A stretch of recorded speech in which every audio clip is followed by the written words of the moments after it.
nga mga ka-music, no, napag-usapan po natin yung mga nakapasa sa 2025 bar examination, kabilang na yung mga bar exam top-notcher. At ngayong umaga, kasama natin mga ka-music ang isa sa mga bar exam top-notcher. Ayan, nasa ating, kasama po natin ngayong umaga si Sir Ronald Vincent Ofrecio Gonzales. Magandang umaga, Sir Ronald. Hello ma'am, good morning po. Ayan, magandang umaga, sir. First and Ano po, foremost, andito po yung pusa ko. ayan. First and foremost, sir, no, congratulations po sa inyong pagkakapasa sa bar exams at pagkumpleto at pagiging top 20 pa. Ayan, sir, no, nakapagpahinga na po ba kayo? Kumusta po? At nagsisink in na ba sa inyo na pasado po kayo sa bar exam? Actually po, nung kaninang madaling araw lang din po talaga medyo nagsinkin sa akin na Mm. nakapasa na po ako sa bar exam, ma'am. Yes po, Apo. hanggang kanina po talagang overwhelmed pa rin po ako. Lalo po napabilang po ako sa sa top 20 po, ma'am. Ano pong reaksyon ng inyong pamilya, sir, na hindi lang basta nakapasa, kundi kasama pa sa top notchers? Sobrang nagulat din po ma'am actually. Sobrang nagulat din po sila. Siyempre po hindi rin naman po namin ina-expect at sobrang saya po ng aking mother Mm. na napabilang po ako sa top 20. And then actually po ang father ko po hindi po kasi niya alam na nag-take po ako ng bar exam. Kaya And then tumawag po surprise. kahapon at Mm. nagulat niya po, kinongratulate din po ako. Mm. Ano po yung undergraduate course ninyo, Sir Ronald? At bakit kayo nagpasya na mag-take ng bar? Opo ma'am, actually medyo malayo po sa College of Law. Mm. Ano po siya, BS in Aircraft Maintenance Technology Mm. sa Philippine State College of Aeronautics. Yes Mm. po. If ever po, sana kung halimbawa man, aircraft mechanic po ang magiging trabaho ko po nun, ma'am. Mm. Pero sir, ano ito? Pangarap mo ba na maging abogado talaga? Kaya kahit sabi nyo nga malayo yung inyong undergraduate course, napagdesisyonan yung kumuha po ng kursong abogasya. Yes po ma'am, talagang pangarap ko po ma'am, pagkabata pa lang po. Talagang gustong-gusto ko na po maging abogado, ma'am. Hmm. Hindi naman po kaila na talagang inaabangan yung resulta po ng bar examination. So at highly emotional ang araw kung kailan talaga lalabas ang resulta. At misto lang isa po yung paghihirap sa pag-take ng bar. Ano ang ginawa ninyong mga preparations? At ano ang sa tingin ninyong naging sikreto ninyo para ito po ay makapasa dito nga po sa bar examinations? Ang naging sekreto ko po ma'am, at talagang hindi ko po mapagkakailan na sobrang laki po ng attribution ko sa may kapal sa taas. Mm-mm. Talagang habang naka-lockdown po ako rito sa unit ko at nagre-review, Mm-mm. talagang halos araw-araw po akong tumatawag sa Diyos at linggo-linggo din po talaga ako nagsisimba. Hindi po ako naka-miss kahit isa mang Sunday mass po, ma'am. And then lagi rin po ako may rosary po sa bag Mm-mm. at talagang doon po ako humugot Mm-mm. ng lakas kahit paano upang magpatuloy sa aking bar review journey po, ma'am. Mm-mm. And Ano po? then, Yes, continue po, sir.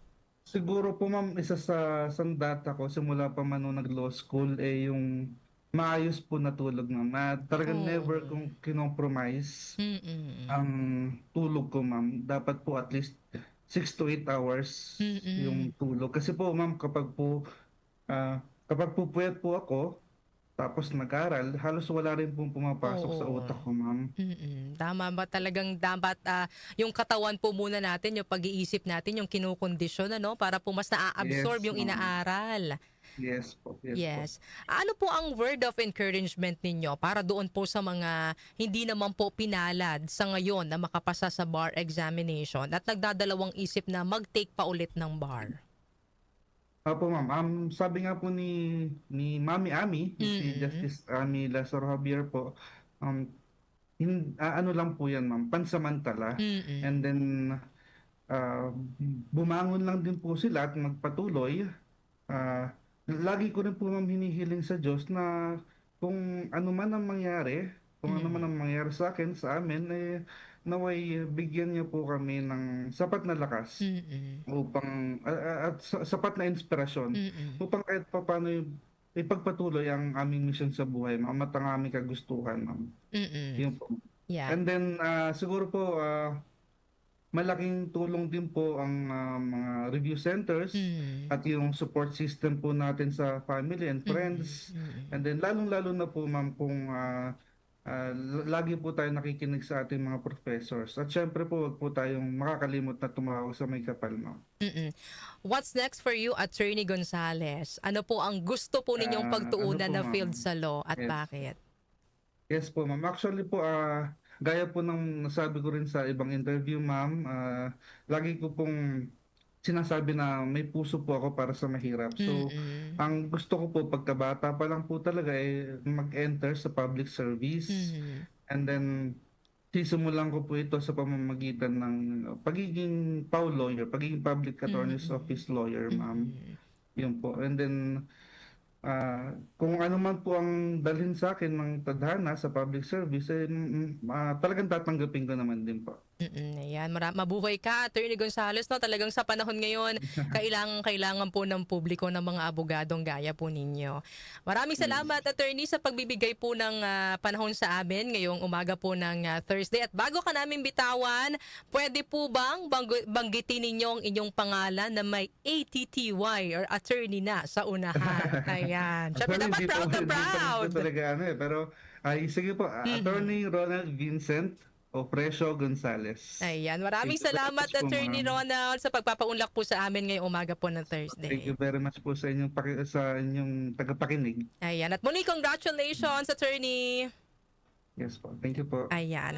Nakapanayam natin mga kanyusik si Attorney Ronald Vincent Ofresio Gonzales, ang top 20 sa 2025 bar exam. So yan, para po sa mga kasalukuyang nasa law school, no, nag-aaral pa po ng abogasya.